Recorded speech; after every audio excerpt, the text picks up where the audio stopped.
Hi everyone, in today's video I want to explain why indexers are super important and they are really the in-game of Usenet. This is a beginner's guide and this will help you understand how to have a good provider versus indexer ratio. So I want to start up with a little joke. It's as you can see, when you start a beginning of Usenet, you're here, all right? This was me a few years ago where you start and you think, oh, I need one indexer and 20 providers because I want as much servers and hard drive as possible. And this is a mistake. And when you go into social media and whatnot and you see like, oh, we need 20 providers with 20 indexers, it's what everyone wants, it's what's constantly being voted. But the truth is, you really only need like two providers and five indexers. Like the ratio is gonna be skewed towards indexers, and I will explain you why. I will tell you why indexers are so important. So this is overall the feature of this video. I won't go over it right now, but I'm going to explain to you why indexers are important, and after that I will explain to you how to choose your indexers to get the most value. So to understand why indexers are important, you need to understand what providers and indexers do. So imagine a provider is a big warehouse where everybody store files, but those files are boxes, and those boxes are unmarked. There's no name, no stickers, nothing on them. All right. It's extremely big and there's a lot of files in it. All right. This is your provider. The indexer will be like your Excel file where everything is coded and they tell you where everything is. So for example, you have a box, you know where the box is because the Excel file tells you, oh, it's in this row, this bay, and this tier. Okay. So if we have a person that's uploading a file to your warehouse, which will be your provider, they're uploading a file to a provider. The way Usenet work, the technology used, makes it so that the file is shared equally between all the providers. The providers will keep the file or not. It really depends on their retention policies. But as a rule of thumb, they all get the same file and they all get the opportunity to store that file. Now, on the indexer side, it's not the same. So when they have uploaded the file, they are registering that file into an, like, let's call it an Excel sheet for simplicity. They are uploading in an Excel sheet in an indexer, but that indexer is not automatically sharing that information to other indexer. What that means is every indexer is going to have different files marked into them. So every indexer is going to have a different amount of file. Of course, most often the user uploads a file, it uploads to an indexers, but he also shares it to the others. But you don't really control that and you don't know to which indexer he has shared that information. So I will explain to you why provider and indexer need to work together and to have the correct ratio. I'm explaining real quick what I'm showing here. So the gray rectangle will be Usenet. Okay, it's the entirety of Usenet. It's the entirety of Usenet that was uploaded and available. All right. So to get a file, all right, on the right side you have the provider, and on the left side you have an indexer. Okay, and to have the file, you need the both of those things. Okay, so let's imagine that this is a flashlight. There's two flashlights flashing through, lights going through a provider and an indexer, and it's showing on you on the Usenet. Okay, so as you can see, the provider is going to give you all of this, and the indexer is going to index only this part, right? So the part that is downloadable is going to be the green part, because remember, you need both of those things. You need indexer and provider, and blue and yellow makes green. Okay, so this is the amount of Usenet that you could be downloading. Now, for example, you have one indexer and you have multiple provider. Okay, somebody makes a mistake, as I told you, when somebody first joined Usenet, their instinct is to stack on providers. But if you stack all of those providers together, sure, you get the wide range of Usenet. You know, that square here used to be gray, that used to be uncovered by your provider. Well, now the entire thing is covered in yellow, right? That seems great at first, but then you realize since your indexers are not being added on, the amount of Usenet that you can download has not really changed. It's almost the same. And You can stack as many providers as you want. This is not adding to the amount of Usenet that you can get. So if we go back to where almost everybody started, which is having one provider and one indexer, and you add indexers, so this is your second indexer, this is your third indexer.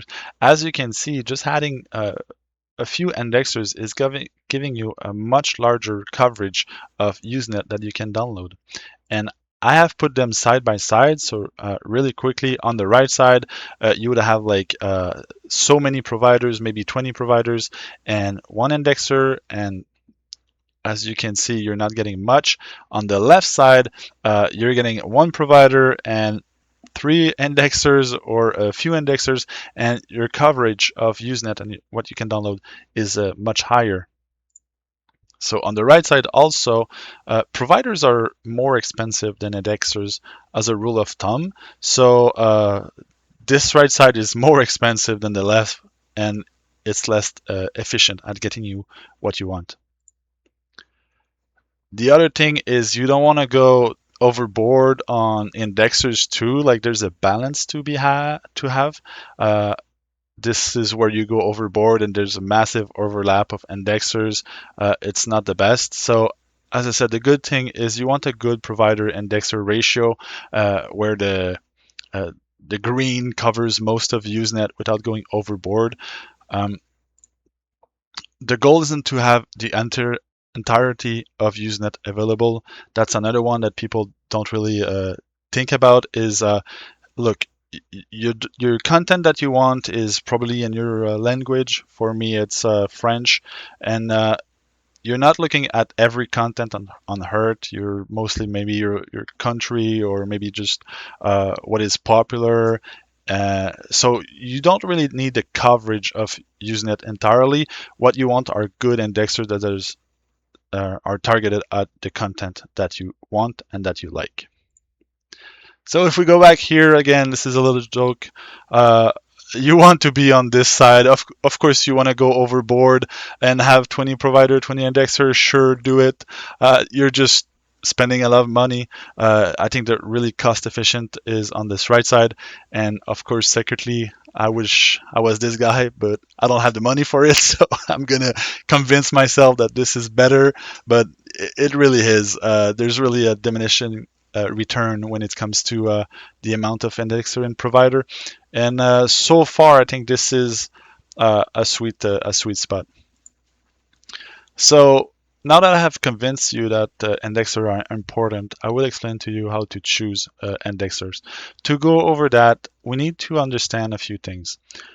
The first one is there's a huge amount of choice. I'm gonna link into video description like a Wikipedia of a list of indexers that are available, and I will explain to you some feature that will make you able to choose which one you want to go with.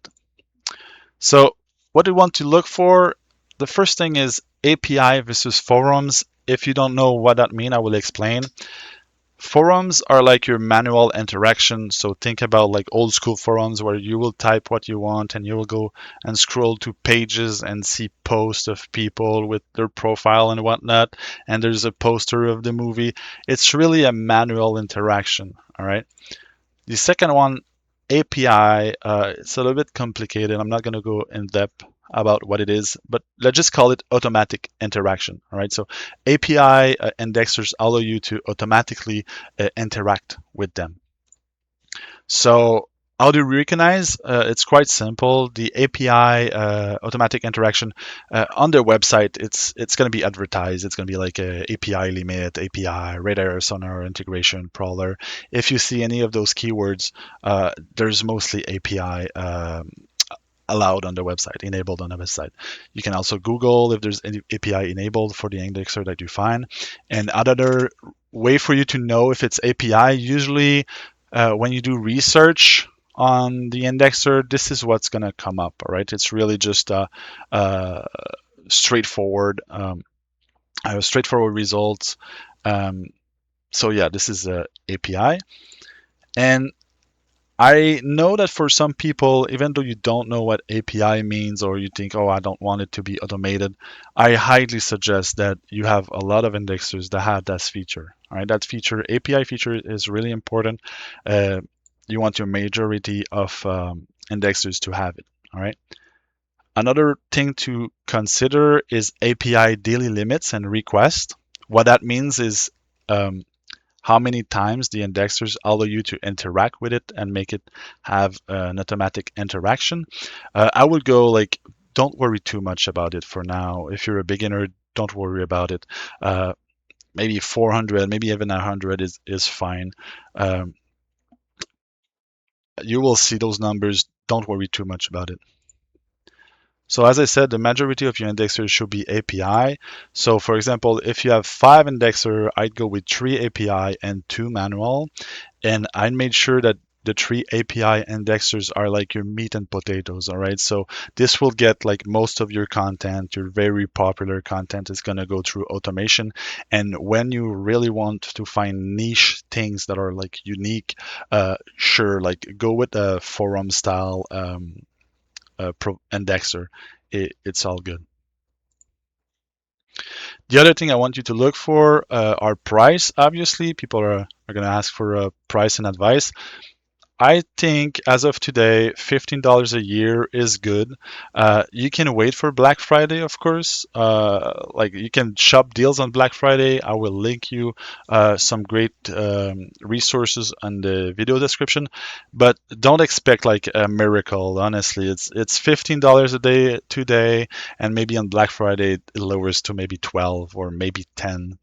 But if you're starting Usenet and you just want information, go with $15 a day, and next Black Friday you can go a lower deal for sure. There are lifetime deals. If this is your first time setting up Usenet, do not start with a lifetime deal. Just take an indexer that is around this price point, and you can test them out, test your automation and everything. And later on, you can see if you want to go with lifetime deals. Just be careful, of course, the nature of Usenet. It's a bit finicky regarding the law and whatnot, so they might just go down one day and you won't get any warnings about it. Usually, lifetimes have been a good deal for me and for most of the community, but there's a risk tied to it, of course. Also, look for loyalty prices. Those can be good. I've seen like indexers where you start at $20 a year, the year after it's 15, the year after it's 10. So it's a way for you to lock in if you're in the long game. It's a way for you to lock in into cheaper price. So look out for that. The thing you want to look for, the big thing is the content, of course, right? And different indexers are going to be focused on language. This used to be extremely true where indexers were like purely focused on a single language. This is less and less true. Uploaders of different language are uploading to a lot of indexers those days, but it's great if you, for me, for example, I speak French, and having a French specific indexer has really helped me. So look out for that. There's adult content and there's niche community. All right. The big thing, okay, that I will try to explain today is I wanted to make a benchmark where I tested like every indexers, what they have, what they provide, and anything. But there's so much content out there. There's so much indexers, and everybody's different. That the way to go about this, okay, the way to go is you can create on every indexers, you can create, well, almost every indexer, you can create an account and just look around, okay? What I mean by that is you can look, and if you do not download any NZB files and all you do is look, you can benchmark your indexers yourself. Okay, so I will explain it again. So you create an account, they all have like the search, you type whatever you search, you do like, I don't know, 50 research of your typical content that you'd want, and you're going to see the results. And as long as you don't download any files, most indexer will let you search.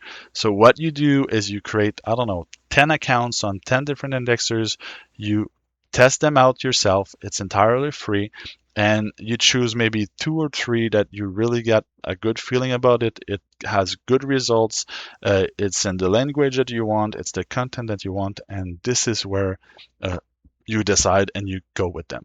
Okay, so sadly for me, if you know me a little bit, you know I'm a benchmark guy. I'm a graph guy, and this is not the way. The way is everybody need to test their indexers.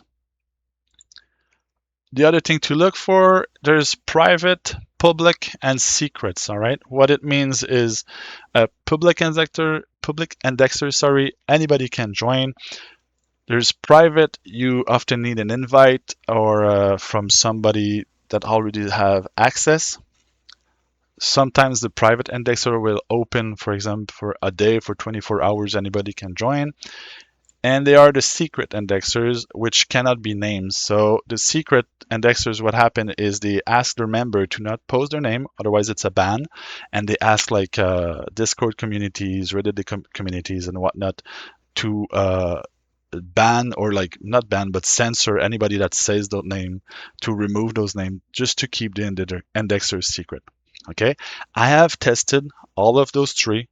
I know the secret indexers, and to me, I feel like private and secrets is a little bit, it's a marketing thing. I'd say. I think it's a marketing thing. I think there's really no value into it. So I would highly suggest that you start with public indexers. Okay, they are amazing. They are as good or better than private and secret indexers, and those tools are really gimmick. And I have yet to see like really good results about those secrets indexers. I have tested them. I'm not impressed. Okay.